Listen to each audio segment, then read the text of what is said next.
I'm gonna be transparent today.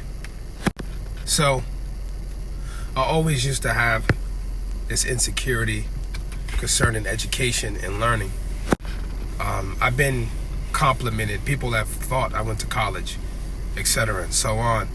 But even still, because of the self-value of where I place my value, I felt like it wasn't being matched, or I haven't accomplished it. You know, my standards are very high within myself, for myself. But I always had an issue with learning as fast as other people. Like, I'll get something, and once I get it, I got it. But it takes me a lot longer to catch on to complex things. So it's just always been like an insecurity of mine. And I always felt like I should have had a degree by now. I should have did this, I should have did that, etc., so on. But most of us, when we do that, what we're doing is we're just seeking validation. Because half the things I've done, didn't really like doing it. I just did it, I feel, because of the applause of people and because of the pats on the back. But deep down inside, I've been empty because it's not really something that was really in me to do. So I had to really reevaluate something. Most places where we look for validation, we place our value in that area. And all we're really looking for deep down inside is acceptance.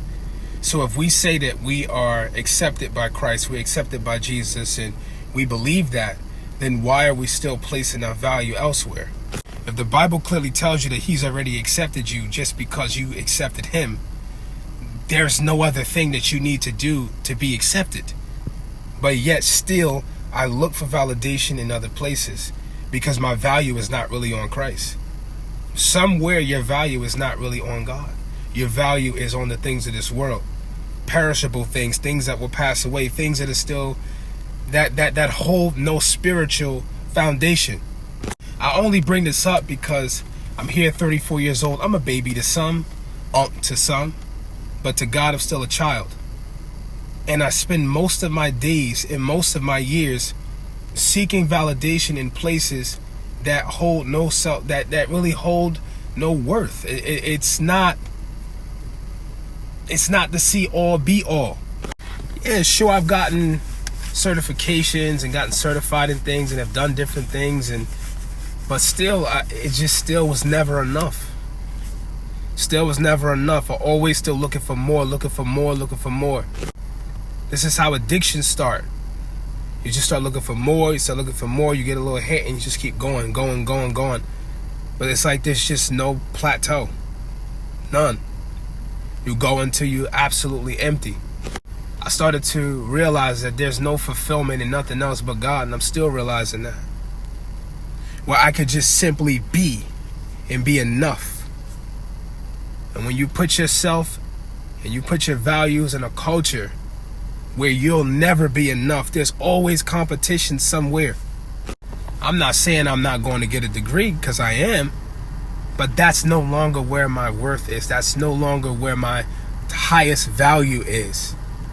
Because I have been told that I'm smarter than most people with degrees that they knew. So that's not what matches or what measures my self-worth. Don't spend time doing things that you know that you don't really want to do or even like doing because of what the next person is going to say, because people are going to clap for you. I look at these celebrities today, and in the 90s, in the 2000s, people were hanging out of windows, running down the street for it. But because there's a new era of value, there's a new era of standard, there's a new era of the standard of beauty and what lit and what hot and what fleek is, they're now playing people that gave them their childhood and picking on them and calling them names. And I mean, it's crazy to me. And this is where we put our value. This is where we put our worth, on people that'll put you up and snatch you down within the next day. I don't think so. Then you spend most of your life empty, unhappy, dissatisfied, no fulfillment, because it's not really what you want to do. Maybe I wasn't a good test taker. Maybe I wasn't college material because maybe my gift is somewhere else that brings value to the community. There's no big eyes or little U's. This person is wired to be a scientist. He's not better than you because this is the way God has created him to be. He has a role to play in the kingdom. He has a role to play in this culture. He has a role to play in this society. But then you got somebody else that sees other people praising this person for that thing, and then now you're going to try to do that thing because you're seeking validation, or you're seeking importance. You're seeking trying to feel like you're somebody, like your existence means something. And God has already told you that you matter. But that's not enough for us. It's really not. This other person is wired a certain way, and they have the thick layer of skin to be a firefighter, to be in the military, to be a police officer. You get up, you go try to do what they doing, get swallowed up. You're miserable doing it every day. You kind of adjust to how to do it, but that ain't even you.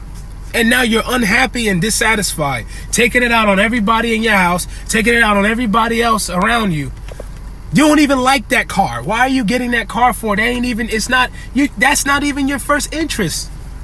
But because everybody else at the job is getting this car, or getting this phone, or getting this, you just keep going and going and going and draining yourself, and yet you're still empty.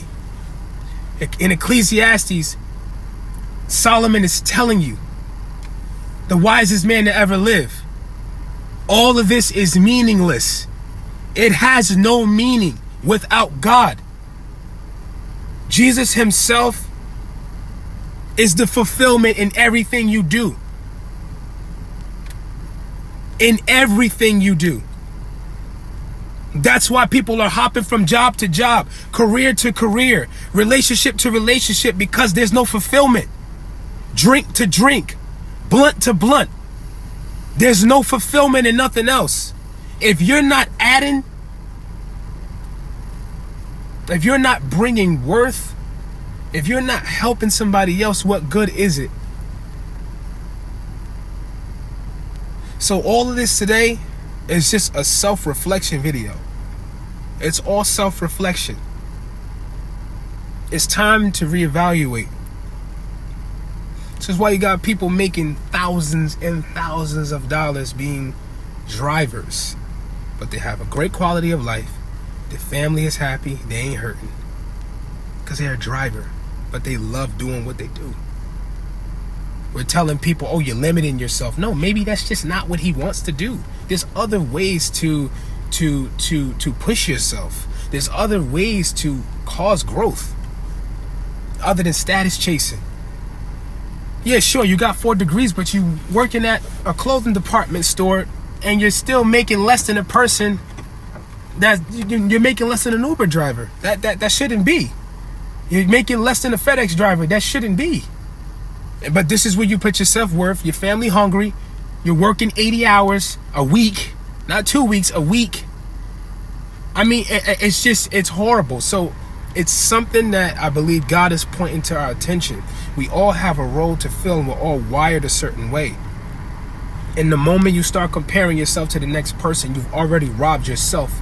You've already taken from yourself. You've already slapped God in his face with the way he's wired you and the way he's made you.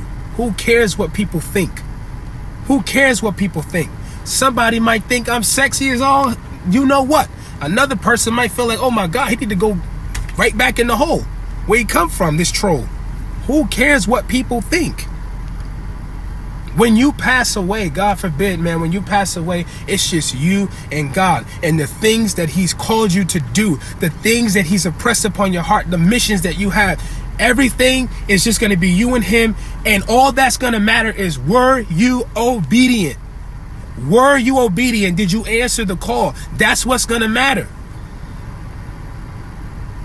Sure, you had this degree. Sure, you had that degree. Sure, you drove this car. You drove that car. But what good is it if a person is dying of cancer with no fulfillment in his heart or her heart? What good is it? God forbid a person get into a car accident and you're paralyzed from the waist down, and now you want to end yourself. You don't even want to be alive anymore because all your worth was on things external. How many trophies did I get? And I'm not knocking these things. These are great things to get, and I will have more, and I will show you more. But I'm practicing what I preach because I know my worth with or without it. I'm content with things, without things. I've been poor. I've been homeless. I've had a nice place. I've had a nice car. And in both times, I'm still who God has called me to be. Still preaching the word. Still inspiring people when I feel like I can't even make it my next hour. No light at the end of the tunnel, but still encouraging you all. I'm living it so I can talk about it. Have no idea the things that I've been through. I shouldn't even be here. I shouldn't even be in the position I'm in today without a degree. The position I'm in, most people that have degrees, associates, etc., they should be in my position. I have none of that. I have a high school education. But because of God's favor, because of obedience and doing what he's told me to do, is why God is pushing me in places I never thought I would even be able to obtain to do. So with all that being said, let me ask you this question. It's time for self-reevaluation. Are you happy? Sure, God is our happiness. God is our joy. He's everything. But are you genuinely happy doing what you do? Are you genuinely fulfilled in doing what you do? Do you wake up in the morning wanting to end it all, or do you wake up in the morning wanting to go all out? Excuse me. It's time for a self-check. It's time for a self-check. It's time for self-reevaluation. We're in a shift. Things are changing. You got to know who you are. Things are changing and shifting in ways that you have never even imagined. And within the next 2-3 months, you're going to see things changing on the job, in society, in the places of employment, in your schools, in your churches. You're going to see things like you've never seen it before. And if you don't know who you are, and if you don't know your self-worth, and if your identity is not in Christ, you will not make it. You will not make it. That's why a lot of us are as heavy. We're feeling heavy right now. Heaviness on another scale, because all the times that God told you to fast, all the times that God has told you to pray, all the relationships he told you to cut off, all the people he wanted you to stop dealing with, you didn't do it. And you didn't give yourself time to fill yourself up for the time you're in now. And that's why we're hurting tremendously right now. God was giving us instructions about things and we didn't say yes to it. And that's why a lot of us are suffering right now. That's why we're in stagnant places. But all thanks be unto God, his mercy. Here is the shift. The shift is here. The shift is here. Another window, another opportunity of obedience to move in what God has called you to move in, to be obedient to the things that he's told you to do. That only you and him know what he's told you to do. It's not about the next person right now. It's about, what is God telling me to do? What is he instructing me to do? Where is he instructing me to go? The decisions that God is placing upon your heart to make, you're not making it because you don't see the confirmation human-wise. But faith comes by him. We walk by faith and not by sight. Get in the word so God can fill you up and get you strong enough to make that decision God been telling you to make. Time is of the essence. The shift is here. The shift is here. Call me crazy, but you'll see. In the next 2-3 months, you'll see what I'm telling you. I'm not lying to you. God bless you. God love you. Let's reevaluate. Why do we do what we do? Where is your self-worth? Are we doing it because we're just looking for acceptance and we run to the area where people are praising because we feel like that's where we're going to be accepted, that's where we're going to be lifted up? Or are we doing it because God has told you? God told you to do it and nobody is looking at you. Because he told you to do it, that's all that matters. What good is it? It's good for you. It's good for your spirit. It's good for your soul. It's good to be in alignment with God and the things that he has for you.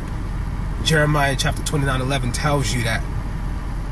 For I know the plans I have for you, plans to prosper you, not to harm you, but to give you a hope and a future. And those are the two main things that people are losing sight of right now as I speak. Hope and future. It's time for evaluation.